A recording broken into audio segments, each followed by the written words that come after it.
Alright. So we can see here that Daniel and FreakinAndy are playing against each other in T90s, Titan League, Silver Division, no, Gold. And um, FreakinAndy chose Regicide Fortress and Daniel Arabia. I mean, Daniel is the favorite here, and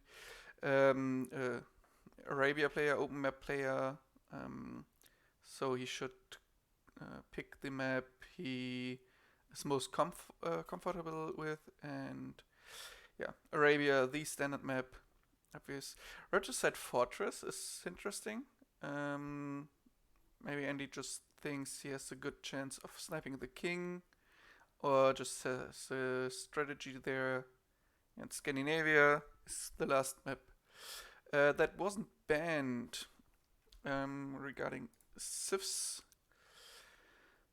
Maya, Chinese, Gujarat, Poles banned. Nothing weird here. Poles probably banned because of Regicide. I don't know. Regicide Fortress, they aren't as strong there. Arabia, probably other stronger civs. So Daniel might have just thought that he isn't good with them and doesn't want to face them.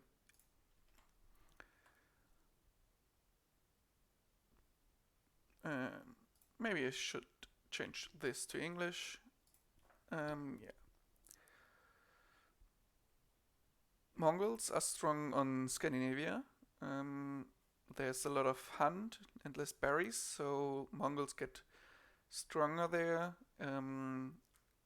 I think that Daniel will snipe them. Ah, no, there's no snipe, just picks.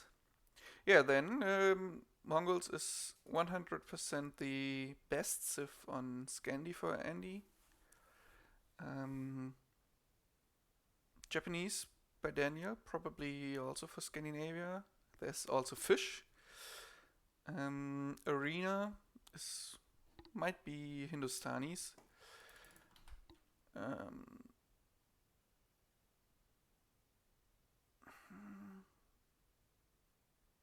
Burgundians are probably good for Regicide Fortress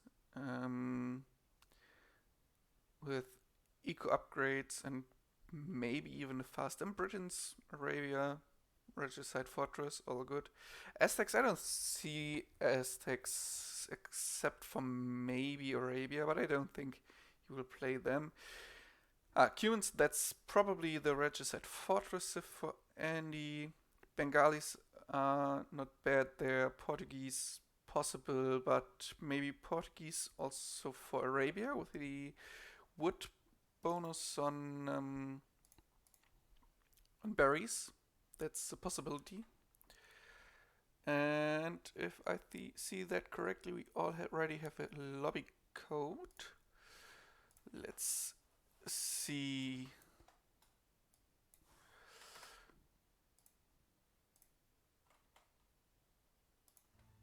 Yeah, but it's just the lobby at the moment. Oh, and game is starting in 2 minutes. Interesting. You don't see it yet. But the lobby screen for spectators shows me that FreakinAndy is in the game or in the lobby. It shows the selected civ, which shouldn't be the case. And it starts in 1 minute 22 seconds without Daniel in the game. So first game is Scandinavia because it's the map that wasn't picked. It was just the last map that was not banned, and he didn't have any options left at the end of the draft. And yeah, as I said, I would predict Japanese versus Mongols here. It's basically fishing bonus versus hunting bonus, and yeah, maybe I think if the Japanese player can withstand the first aggression by Mongols, it's fairly open, this match. I would prefer Mongols a slight bit over Japanese, but if it's even at minute 20, 25, I think Japanese are better. They can trap down castles easier, so the Mongols player will have problems with yeah, mango dye production. Um, and they are chatting about the server they're playing on. First game is UK West, and the second one is East US probably, but we'll see. The timer for the game to start is already over, but nothing happened. As I expected, Daniel's still not in the game. So I can just take a look at capture age, and I thought I could add a casting overlay there, but maybe that's only if the game has started and capture age knows who I'm casting.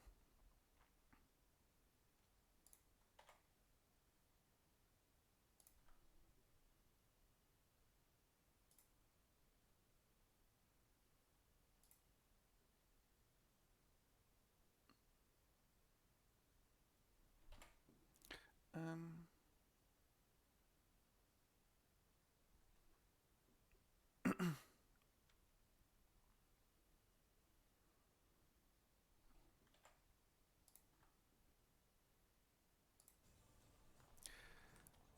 and they started the game, and I don't have the maps apparently.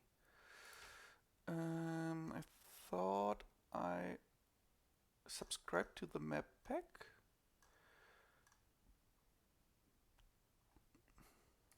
I have to search for that. TTL.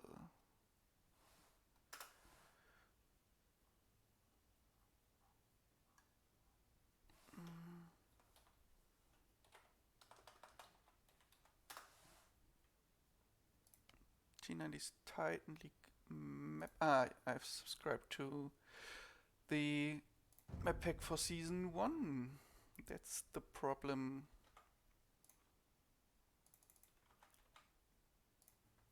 Alright. That's map pack for season 2. Yeah, it's working now, so I jump back into the game.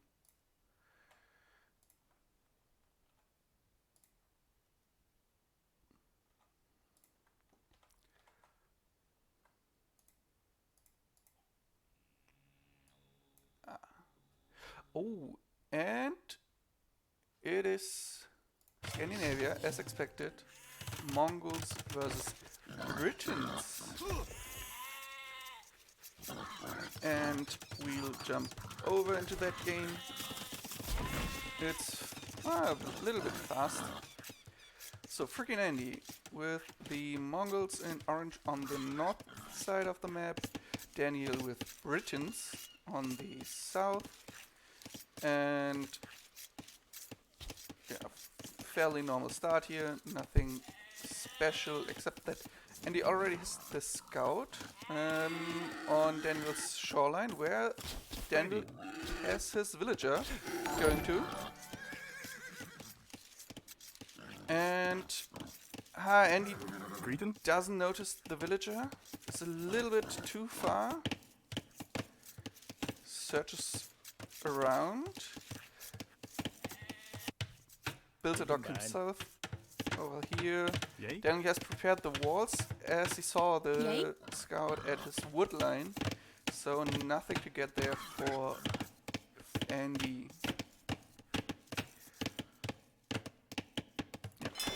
now gets the dock up a little bit later, but without any casualties. And Andy didn't scout his sheep over here. Daniel, what does he see?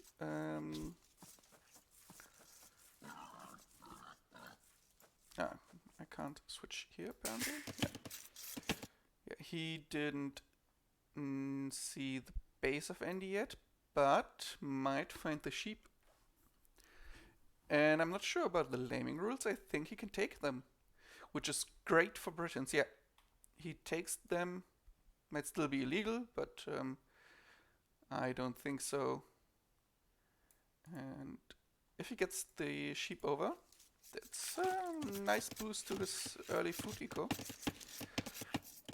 Andy doesn't really care about finding the lost sheep, and doesn't care about this sheep either. He just wants to patrol here and probably block the boar, or block the will. He doesn't want the Mongol player, the Briton player, to get the boar. I thought for a moment that Daniel is the Mongol player. He isn't successful at that and lost sheep. But Daniel... there's the other sheep. The first two he stole. That one appears to be scouting at the moment. And doesn't send it back. Probably doesn't want Andy to find it. Which is very likely. Maybe he sends it down now. Yeah, edge of the map. And then here into his base. Where... scout fight. And this looks better for Daniel at the moment. Oh no, it's pretty even. But Andy doesn't want to fight this. But because he's now feudal, he can take the fight, but not under the TC. Yeah, that's not the spot where he wants to take the fight. That should be enough damage that Daniel can fight this.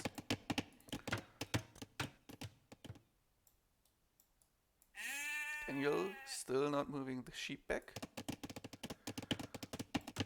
But two more sheep, therefore two less for his opponent, is good enough probably. And Andy not taking any deer here because his scout is here, not pushing. Didn't build a mill. And at the moment his feudal age brings him nothing, I thought, but there are fire galleys. Fire galleys, not fire ships yet, attacking the fish, which is nice to weaken the food eco early, but there's at the moment nothing as a follow-up on land, and Daniel apparently has no intention of fighting this back. Isn't feudal, but no fire ship, no demo, no nothing queued in the dock. So the second fire ship was absolutely unnecessary, but that is nothing Andy can see. And instead, Daniel decides to kill Andy's fishing ship in return. This one is quite interesting. There are 1, 2, 3, 4, maybe 5 fish spots that are closer to his dock, but could have been a scouting fishing boat as well. Yeah. As I said, nothing in here, nothing to fight back the fire galleys, and instead a second dock and a fire galley in the north pond, where Andy invested quite a lot in fishing ships. 6 fishing ships. That's a lot of wood that's going down the drain soon. This is Gold Division. You can type TTL and then get to the Liquipedia page, !TTL, they can see all information. And Andy keeps investing into fishing ships. This time on the south pond or river, and yeah, there he can get free fish at the moment because Daniel has nothing there. But Daniel has archers over here. Normal decision for Britain player to go for archers. And with these walls here, yeah, he is open in the front, but everything that is, wants to raid him has to go through the town center. He gets deer here, pretty nice eco. Maybe a little bit more on gold if he wants to produce from 2 docks, fire galleys from 2 docks, and archers. But at the moment, yeah, 1 archer is queued. Normally 4 on gold for archers is enough. With Britons and their faster archer production, probably 5, but I didn't check that. And he has his skirmishers ready to fight back the archers, and the 4 skirms are enough to fight against these 2, and the 3 that will pop out of the archer range soon. Neither of them has fletching yet, so that's not good, but equally bad. And yeah, Daniel should fight this. He has more fire galleys here than he can ever get, probably. And Andy on the way to Castle Age. Which is interesting. He has more invested in army in regards of food.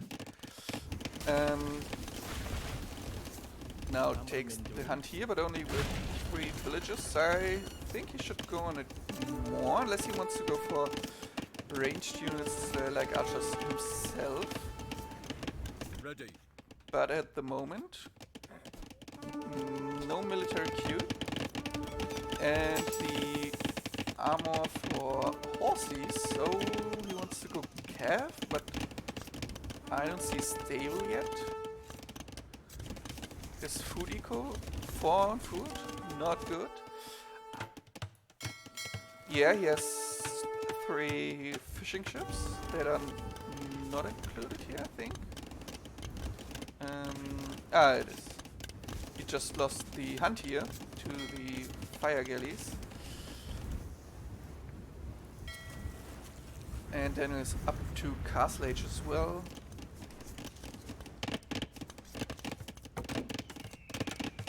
Regarding eco upgrades, both only have double bidecks, so very equal. And did I miss the stable of FreakinAndy? He had bloodlines.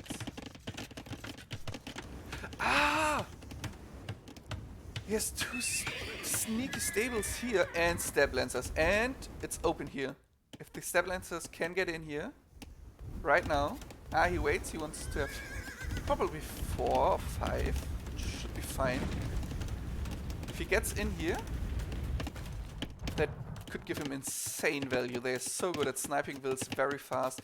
And no, he walks in here. Now Daniel knows that they're coming. Maybe he can get up the walls here. There's a tile left. Yeah, he gets them up. But the house isn't finished. Wasn't finished enough. Couldn't be finished in time, but there wasn't enough. Wait, does he get in here? I mean, the step lancers can reach over the houses 1 tile, and he's in. Oh, this is going to be really nice for him. The Eco KD is mostly fishing ship at the moment. There are already 9 archers. They won't stop the step lancers from killing some vills. But if he gets crossbow and bodkin fast, Daniel might be able to defend this pretty well.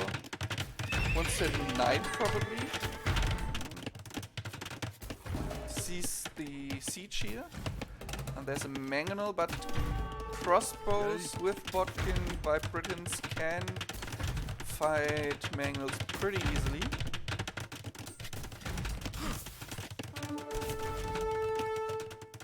Daniel not on wood here at the moment.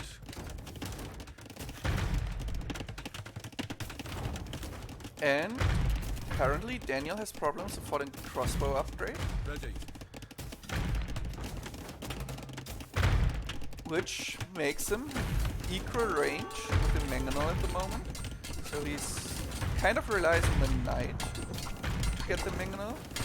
And Andy deals with the stacked step lancers here to tear down the walls pretty fast, gets in there. The town center won't do too much damage to the step lancers, especially because only 4 villagers are in it. Daniel under really high pressure. I mean, he should be the better player and should be able to come back from not so great positions. So it's absolutely open here, the game. Here is the sheep, by the way, and the skirmishers. That's the sheep that was in this corner early. Scorpions almost being shot by the TC. Repair will here for the siege. Scorpion attacking the crossbow while the Mangonels can focus on the town center. Worker count pretty equal at the moment. Daniel with 4 less and more idols, and has to invest into repairing the town center, which is extremely expensive regarding wood. And he normally wants the wood to build archers or crossbows Castle Age. Andy now jumping in, tries to kill the repair builds.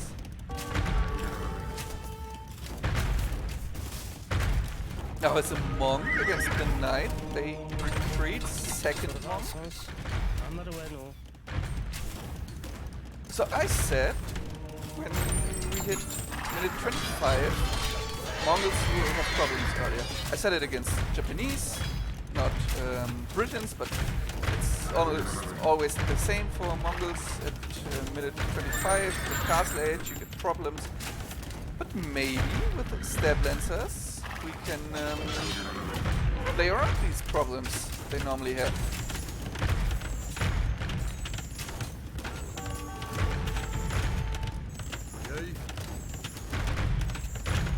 Still 4 more equal population for Andy and 7 more army, but most of the army of Daniel are fairly cheap crossbow and not a lot of siege, not a lot of cavalry. Yeah, step lancers are not knights, and Daniel calls it.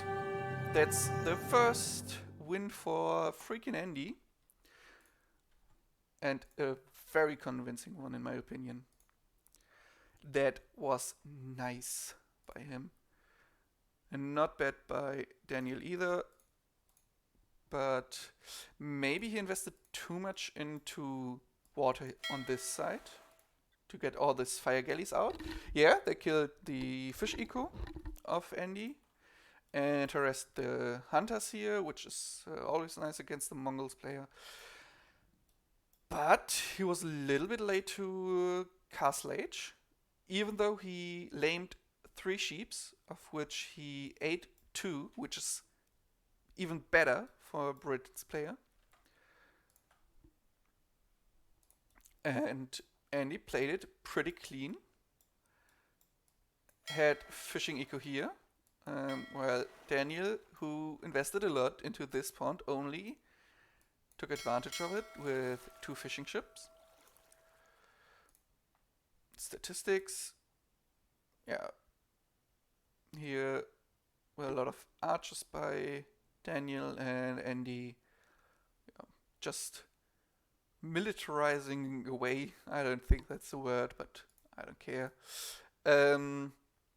With step lancers, and shout out to Molly Games. You can only see the draft. Yeah, I should change that. There we go. So, a lot of military here, especially at the end, obviously. Pretty well done society, no, economy. I want to see the total worker, the economy population. That was lower here for, that was when Daniel attacked the pond or the river of Andy, but then it rose and rose for Andy in comparison to Daniel, partially because he added eco, partially because he killed Daniel's eco. And we already have a second game up, apparently. I just have to find it. So this will be Arabia, the home map of Daniel. And let's take a short look on the draft again. Yeah. So Scandinavia is over and we'll see Arabia, and I already see the thieves and it's kind of expected. Hindustanis versus Portuguese. Once again in orange, FreakinAndy, as I said, with Portuguese, and pretty close to his base. There's just this wood line of Daniel in between them. Is Daniel, Hindustanis. So both strong civs at the moment. Obviously, you wouldn't pick a weak civ for this. And Andy using the Portuguese bonus by sending wills to berries earlier than wood. Hola. Only 4 on sheep at the moment. Probably wants to send 6 to berries. And 4 on sheep to get enough wood to make up for the not built lumber camp early.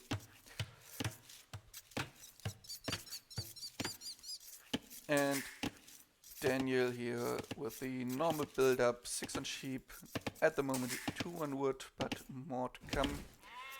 I would be interested to see adding 3 or 4 to wood. With this very short distance and the open gold spot of Andy here in the front, and absolutely nothing to work with regarding walls in the front, I think Daniel should play this very fast scout rush, sends a 4th on wood. Let's see what he has scouted. Switch player here. Yeah, he doesn't know anything about the very open map of Andy at the moment, which is normal after only 3 minutes of game time.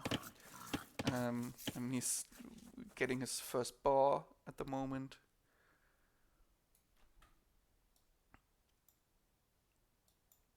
And I'm always a bit confused when I have the fog of war on. I don't have sound, and you don't have it neither. Or only very specific sounds, like the wolf here when the scout passed. And we have a boar lame. Daniel keeps on laming. Last game it didn't help him at all. Well, it probably helped him, but that wasn't enough.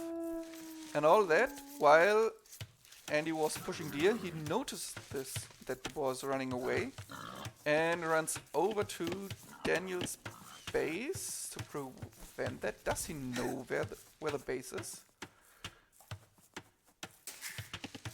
No. He has no idea where the boar is running. He just tries to find it now as fast as possible. And he won't get it.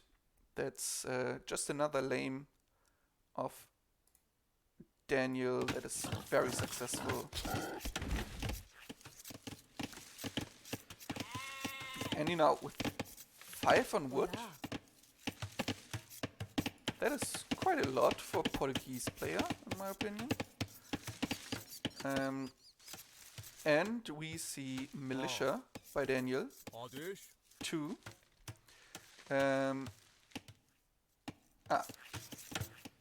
Did he get gold here? Oh, and Andy runs right into the TC. Lost the ball, lost the scout, and has no idea that there are militia coming. I mean, it's only 2. That's fine. He will fight it off. But that will be very annoying. And yeah, okay. It's 10 gold left after Loon and 2 militia. No gold taken yet by Daniel, and he won't do that. He should know about the map, no? I can't switch perspective on units. He doesn't know really where the TC is. He just knows there's a house, so it probably is close. Now scouts the wood line. And how does Andy react? Not at all. Honestly, this could be a... Nah, militia just don't do enough damage to kill that. Nice blocking by Daniel, but he's fine with harassment and no kills. Yeah, he's 2 vills ahead at the moment, but that's mainly because he is later to the feudal age. But the first minute or so of feudal age, and he is going to fight off the militia. Or he doesn't. Alright. Shows me why I am not at this level, but he is 3 militia forward. Soon to be men at arms, I assume. He has enough. Yeah, the footed gold. Gets men at arm upgrade. I think this militia shouldn't be more forward than these 2. So he, when Daniel sees the militia, he already has 3 in his face, not just 1. Fights with 1 alone, probably because he was distracted with quick walling here. No, 4 men at arms. This is a bit more dangerous than the rush of Daniel, but Daniel has the walls up. Gold and wood are secured, gets a archery range, and he should take a look at these builds. They are in danger, but yeah, okay, they aren't. The 2 men-at-arms in the north don't attack them, and these 2 only care about builds at the berries.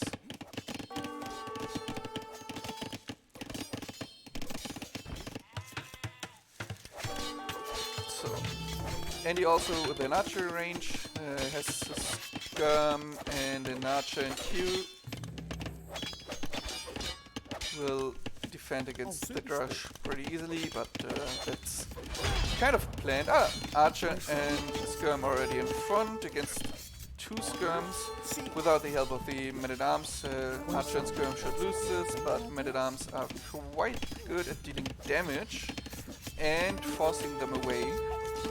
Not really at catching up to them, and yeah, if you run them into the TC, they don't fight effectively. Daniel Scout is killed by this nice little spearman. At the moment, Andy is housed and 1 will behind, both 2-2 KD. Andy with quite a lot of army in comparison to Daniel, but the 4 men-at-arms won't achieve much, I think. Maybe Daniel should add an archer, but then he's weaker against archers and skirms. But 1 archer should be able to deal a lot more damage to the men-at-arms. Problem is, he doesn't have access to gold at the moment and is 7 gold short, and probably wants to prioritize glitching, so he needs 12 gold. This will get some support. 8 vills, they should get the 12 gold very fast. And we can see here how 3 men-at-arms can fight against skirms pretty well. And this militia wants to show that he's worth his gold and food investment. Score very even. Daniel 3 vills ahead at the moment. But Andy with better military numbers. And fletching. Daniel still no fletching, lacks food at the moment. But with 10 farms, he should get there in short time. So he shouldn't take fights at the moment. Yeah, 8 skirms, 9 skirms. No, it's 8. Should win against 4 skirms and 3 archers, but not if the men-at-arms can scale them away. They're pretty effective at the moment. That's really well done by Andy, using the men-at-arms way more than I've expected. Daniel fletching as well, and increases his skirm numbers from 1 archery range at the moment. Andy at stable, wants to go for scouts, I guess. He's too far away from castle age to consider knights at the moment, and he doesn't have the food eco right now to get many scouts out, but against this army, 1 or maybe 2 scouts is strong enough. Scouts are so effective against skirms. And he now basically suiciding his men-at-arms. But that scares the skirmishers so much. It's so effective. Yeah, I underestimated the men-at-arms here in this matchup. And now men-at-arms dead. Skirmishers think, yeah, that's now our time. Not with this guy. But Andy hides him at the moment. Probably doesn't want them to be too close to the own base. Now gets support by second scout, and yeah, that's at least 3 dead skirms in my opinion. 1, 2, we can see it here. Archers now added, although Daniel has support. Gold income. This little man here could have... he might die to the archers. Yeah, dead. And Daniel is forced into a tower. Doesn't want to lose access to his gold anymore. It's funny, I said at the beginning that the gold here of Andy is bad. And I still say it's really bad. It's such an open base here. He has no intention of walling it at the moment. Or not too fast. He doesn't want to invest too much into it. Because it's open probably. It would cost him so much. Yeah. But right now there's no problem for him with this map, but Daniel up to castle age, 33% already, 33% faster than FreakinAndy, who clicked up as I said it. Let's see if Daniel can do something with not only the faster castle age champ, but also 2 vills more. Those 2 are idle at the moment. Not anymore. And again, where are they? I don't know. So Andy at the moment with map control, now lower army numbers, and Daniel quite nice group of archers with some skirms, which is very good against a group with a lot of archers and less skirms. The 1 scout can't really deal with these archers, so he won't snipe the skirms in time. Now maybe some villager kills. Daniel now castle age. Andy decides to retreat.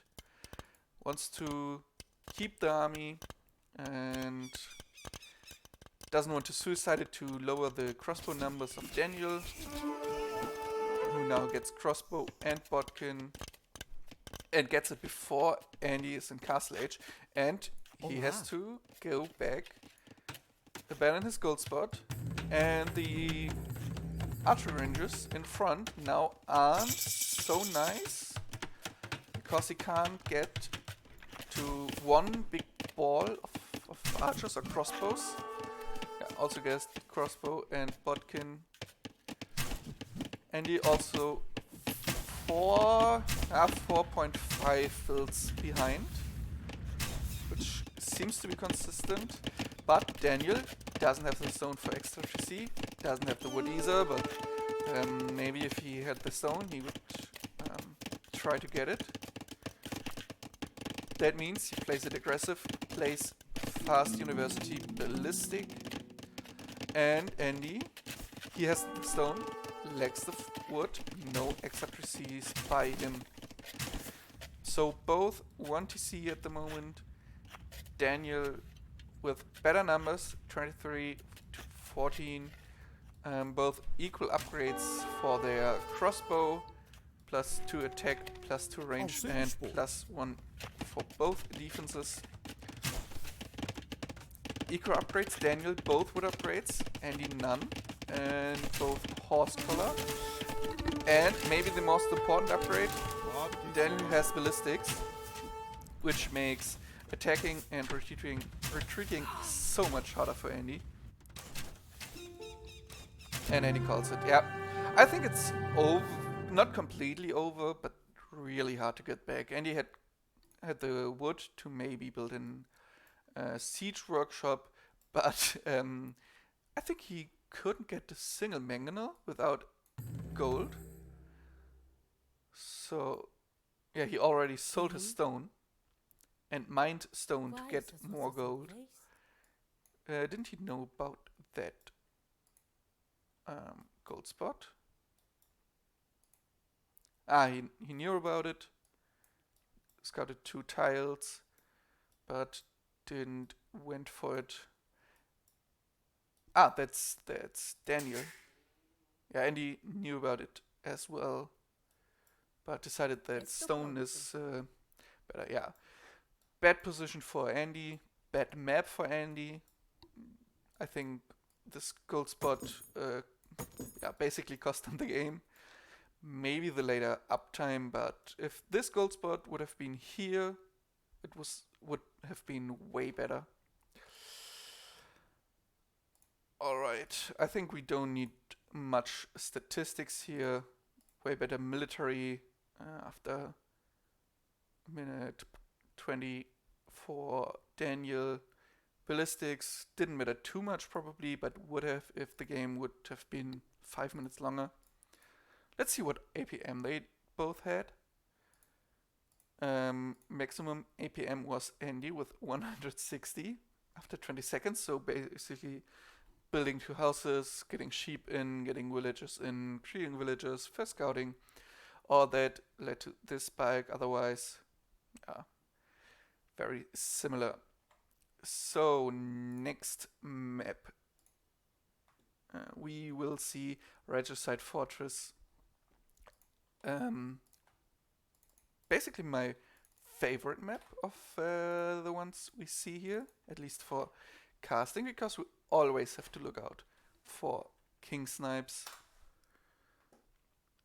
I already have the new code for the game, but first let's take a look at the civs we have. So Hindustanis won against Portuguese. And now we have for Daniel Burgundians, Aztecs, Japanese. I am in favor of Burgundians here. Best eco of the 3, probably better late game composition than Aztecs, and probably also better than Japanese. Yeah, Japanese don't have this really strong unit that can steamroll a game. They are more slow pushing. Aztecs, Eagles are not as effective if the core of the eco is behind stone walls, and could be good, but I think Burgundians with their eco bonus are the best here. And for Andy, I am absolutely not sure. Byzantines would be great against Aztecs with their reliance on infantry, and Byzantines with cataphracts would wreck that. They could do hussars against monks, have the mobility then, but I don't see Aztecs, so I don't see Byzantines. Humans 2TC boom would be possible, and Bengalis with their 2 wills per age up and town center could also have great eco. So one of them against Burgundians, I have no idea which one I would choose. So let's take a look into the game and see what Andy decided.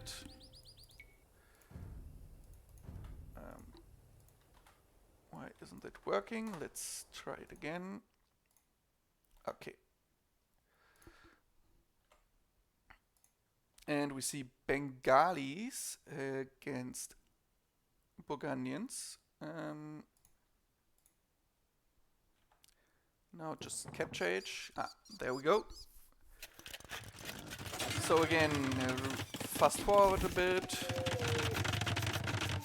I want to show something. The scout of Andy already got damaged because he lured in the boar with that one. That saves him some walking time by wills, therefore they can work a little bit more efficient. And he can heal the scout. And the king, at the moment, can scout the map. Same as doing the king of Daniel. They're both faster than the scouts, so they can still run away. Daniel might run into tower fire here, but yeah, he's 75 HP. The tower would have to hit him 15 times to kill it, so absolutely no danger for him here. Even if he would lose half his HP, just jump right back into the castle. Scout here gets dwarf for Daniel as well. Let's take a look on the map and find some relics, because that's always important on such closed maps. Last game, relics were super unimportant. So here we have 1, 2, 3. That's better. Closer to Daniel. This one might be in between them, but this and this are closer to Daniel and more on his half of the map. This one and this one then better for Andy. This one might be for both. That one will probably be grabbed by the one who commits on it more. Same with this one. So it should be fairly even, and whoever commits more on it should get 3 or 4. The kings, this is Regicide Fortress. So Fortress is the map, and Regicide is the game mode. Normally, this is a game mode that's not played in tournaments, only on the map Fortress. There are 2 winning conditions here. Normally it's just destroy the base. Normally fair people give up earlier, that's what we saw in the other games. But the kings are the other win condition. If one player loses his king, no matter how the game is, the player loses immediately. There was one game by Neely against Jivatong some years ago, which was quite famous because Neely has lost the game. Basically, he has lost. Without Regicide, he would have caught the GG 10 minutes before the events I will tell you about now. But Neely had a very small army of, I don't know exactly, I think 4 units, Goth unique unit, which, yeah, I forgot the name of the unit. Haskell, that's it. So Neely had 4 Haskells, and his opponent Jivatong had his king in the tower, not the castle. which is good because his opponent made unique units, just like FreakinAndy might do it. And if you do unique units, you have the gathering point of the castle, maybe, let's say, here. And then you send out all your units from the castle, including the king. And then you have a king here. And if you lose it, you are dead. That's not good. So he sends his king into the tower, but back then Neely had his 4 Huskarls. And Huskarls are quite good at killing towers. So he killed the tower, and Jibatong, his opponent, didn't notice it. He just pushed Neely back and killed him. Except for the 4 Huskarls, who then killed Jibatong's king, and Jibatong lost. The game he absolutely won, just because he didn't care about his own base anymore. Just didn't notice it. And Daniel sends his king into a tower as well. Maybe just because he always does it, maybe because he wants to go for the unique unit. Generally, Civ with strong unique units are better on Regicide Fortress in comparison to Arena. Maybe they're good on both, like Burgundians. But with the castle you just get out the unique unit so much easier and earlier. And yeah, Regicide is only played on Fortress, as far as I know. And in some community games, fun games, and other lobby games. But I can't remember a pro tournament game with Regicide that wasn't also Fortress. And Fortress is also played on the ladder, and many people aren't happy with it not being Regicide Fortress on the ladder.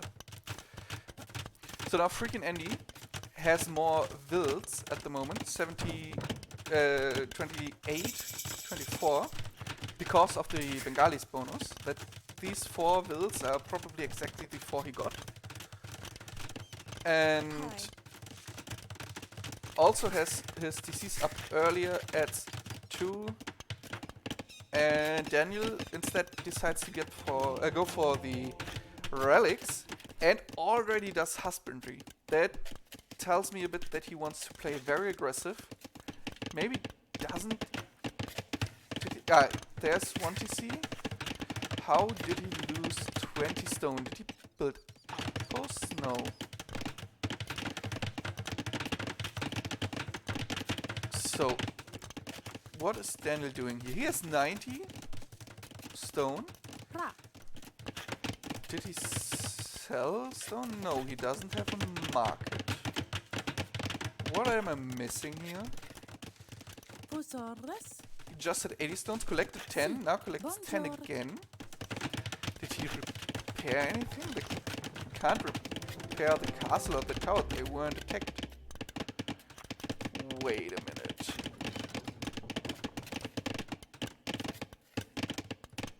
Economy. 51 stone for Andy collect, 54.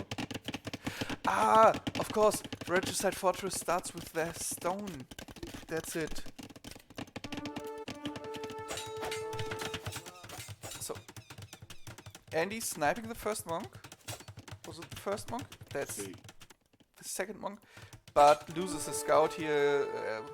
Daniel's going heavily for scouts, but misses this monk, who walks in mysterious ways. Doesn't Andy know where the relics are? He knows about that one. And that one. Interesting pathing. Or gathering point. But Daniel really strong scouts on every relic. So yeah. And he goes for the unique unit Rathas. Runs into two scouts, but apparently deals well with him. And this monk now is going to be the MVP here probably. Andy deletes the Ratha. Loses a monk here. This scout killed the monk. These two Rathas are now seeking revenge.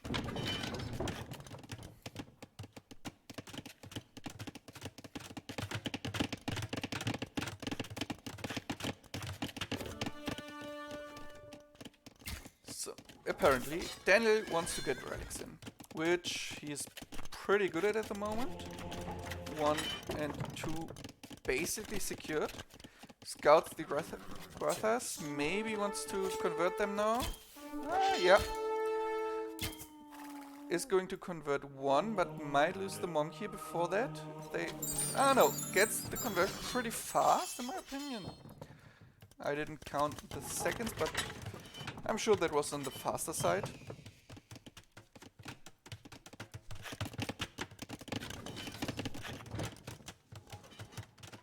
So this relic is... and he tries it again, but should have known that there are a lot of scouts on the map. And could have expected that there's one here as well, and this sees it, runs back, probably will get some Eartha support, and gets this relic, the one here, which is really good for him. But might lose more Earthas here to the monks. So they're both kind of fighting for the relics, kind of getting map control. I think Andy will get more map control because Earthas are just so much better than scouts if he gets to numbers. Yeah. Can the monk get sniped? That would have been huge for Daniel. And we might see a lot of conversions here. 1 again. Not the close. Andy also saying, what the fuck? That wasn't a slow conversion. And is the monk dying? Just another scout. Killed 3 scouts, trying it now. Andy opening the stone walls here for the... Ooh, and gets the wall up in time. That was strong. That was really strong. Apparently lost another Ratha here. How many conversions do we have? Yeah, that was great macro. Military conversions 3 to 0 for Daniel.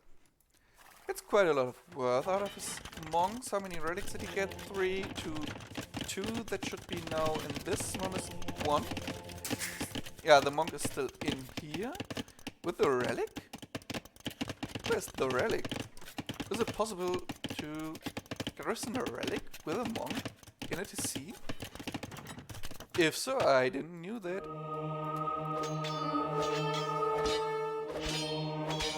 Oh, and once again, Daniel with quite a bit of luck here. That wasn't as fast as other conversions by him. But conversion number 4, and now builds a very nice castle. Saves him 4 and 4 gold spots.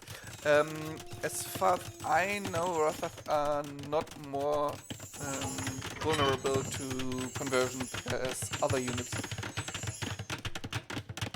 Maybe do we get any information here? No.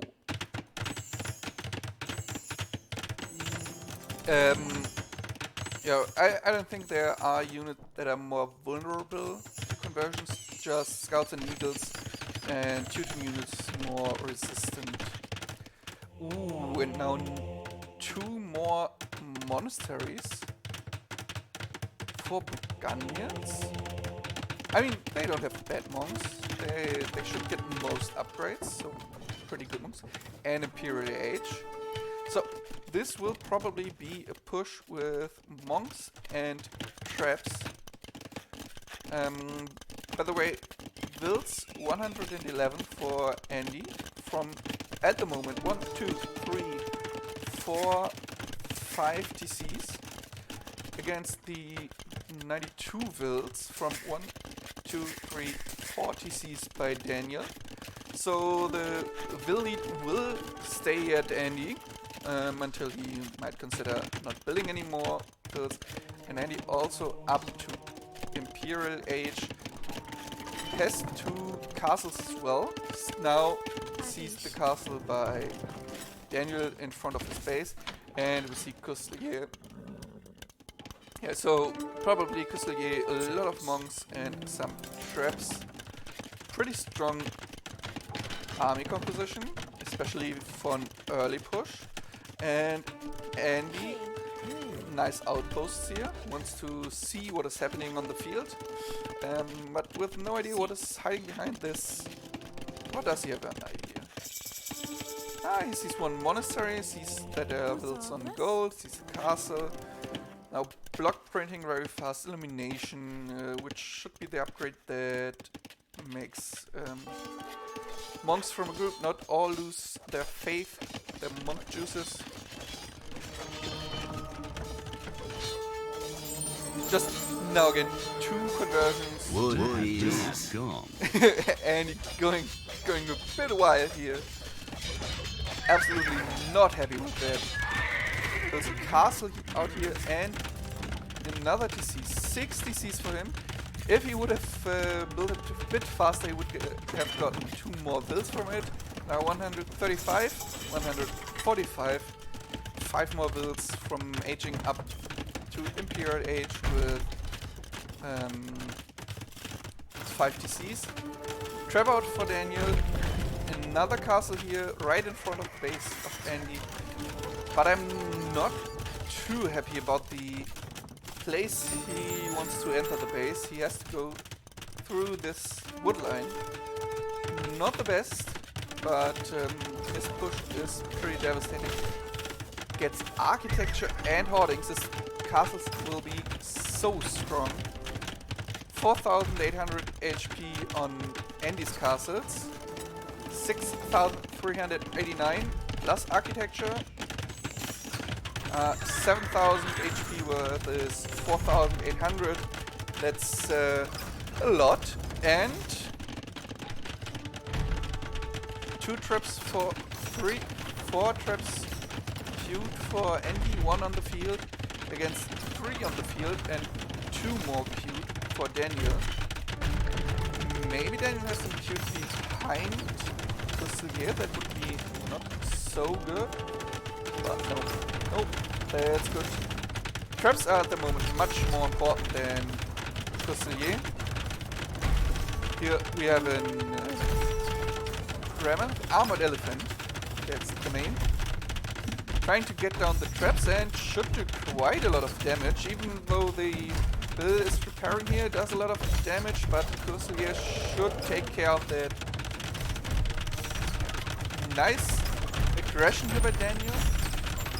Andy has the eco to get units on the field, and yeah, 146 eco is a lot. Maybe he should stop queuing builds, which he did, and focus now completely on military with his Rathas. He has quite strong units. Shouldn't be too bad for him with, let's say, 55 army. Except for when he gets converted by 5 monks, 3 conversions, 4th conversion maybe? 3 conversions still pretty good trade by Daniel. The Arathas are expensive. Lost 500 gold worth of monks, but got at least 3 Arathas, maybe 4, I don't know, maybe he killed one. But lost his castle here, lost the trap, 4 traps on the map, 6 traps on the map for Andy. Yeah. And only 3 for Daniel. Might lose a little bit of speed here. Still gets conversions, obviously. Both are now pretty equal regarding eco. Daniel with higher military number will get the siege here, traps and the elephants probably. They don't have a chance against Kuslier. The tower here is helping out, the Ratha is helping out, but it's marked properly.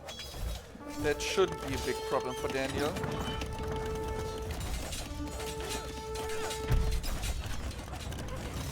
Daniel attacking the town center here, which shouldn't be too bad for Andy. Yeah, his farming eco here is could be better, and he might need a little more farms techs into halberdiers, or already teched into halberdiers, and now is producing really good against the Fusiliers, obviously.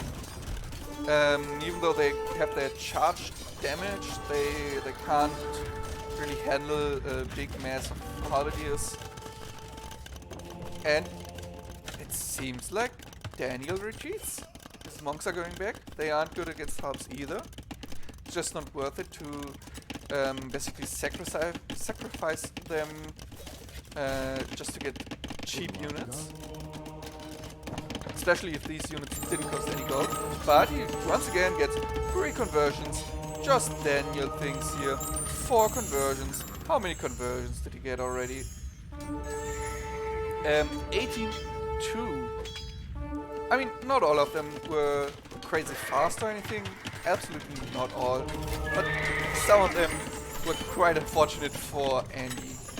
He's definitely on the losing side here regarding Monk RNG. And, oh my god, I completely missed this. Daniel pressed the button. He has 180 to 181 units on the field. Now storms Andy's base with a lot of Flemish militia. Pushes the castle down with his traps, monks doing their job, and they can jump under the castle, not only because it's down, but also because the Flemish militia took all the damage the castle did. And with elimination, the monks are pretty easy to micro in comparison to monks without illumination, because it's not bad if he just converts the unit with, say, 5 monks. 4 of them can convert another unit right after.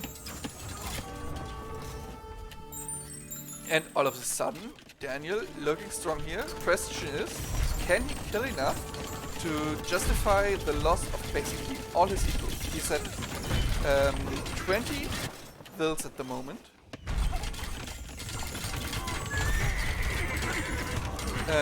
Can get into the base here. That's really good. And where is the king? In this TC. If this TC falls from the Flemish militia, then Andy has a big problem. Then it doesn't matter at all how many vills he has. If this TC falls, and there are Flemish militia around it, he gets the king, he wins. Even if he only has 50 vills, and the last Flemish militia is the one that kills the king. It's over. Bombard cannons. They will kill the buildings pretty fast. Even better than the traps probably, because they don't have to pack and unpack again. So, big question is, I think Daniel saw he saw that there's some unit inside this town center. He should, now that all the vills are in there, probably not anymore, not so telling that the king is there. But now he is here with all the Flemish militia. If he would attack the town center, that would be so good. That would be so good. If this little man here dies, it's over. The Roths here are doing quite a lot of damage from behind the walls, but they are not enough. Oh, where's the king? There's the king. The Custelier. One hit. One hit left. That's it. That's it. And it's over. Yep. Daniel won 2-1 against Andy. Kind of expected. Strong game by Andy. Game 1. Game 2 wasn't bad either. Just bad map generation and maybe a little bit of skill gap, but nothing too wild. And then Daniel using Flemish Revolution here quite well. It's pretty strong because normally, he basically killed Andy here as well. He's down to 95 pop while Daniel sits at 166. But even if he wouldn't have been so successful, it would have been enough to kill just one single unit to win this. And that's comparably easy with Flemish Revolution. So, good decision in my opinion. I didn't saw that coming, but again, just showing me why they are playing in T90s Titan League and not I. Short look on statistics. Here is when Flemish Revolution kicked in, and yeah, of course, army numbers fell quite heavily then. Economy, same phenomenon. Eco numbers dropped heavily to 0, just to rise again a bit, and in the end, productive worker time, so the time Wills spend on working in the last minute, was pretty even at the end. Not quite even yet, but close enough. That's not good for any in this situation. Yeah, everything else. I want to look up their relic gold. 2026 to 905 for Daniel. So, yeah, absolutely worth it to go so heavily on the relics early. Eco, I just want the economy population. There, and it was ahead most of the time, probably because of the eco bonus of Bengalis, who get 2 wills per TC and day job. You can see it quite well here. And he was obviously ahead in that after Flemish Revolution, but couldn't make much of it. All right. Yeah, that's the set after loss in game 1. Daniel could get back into the set. If I remember correctly, it would have been the play all 3 anyways in this league, because it's league format and not tournament tree or yeah. So we would have seen 3 games anyways, but it's nice that it was 2-1, and I think pretty nice sets. And I hope next stream we will see nice sets as well, because I'll end it here with this set, unless I see that there's another set up today, but I don't think so. Let's see, scheduled matches for today, no. That's the only set in T90s Titan League. Nothing else at the moment, sadly, but I will come back for more sets like this. And now, do I rate anyone? I don't think so. That's something for other streams now. So go to whichever streamer you like. Thank you for following and have a nice day.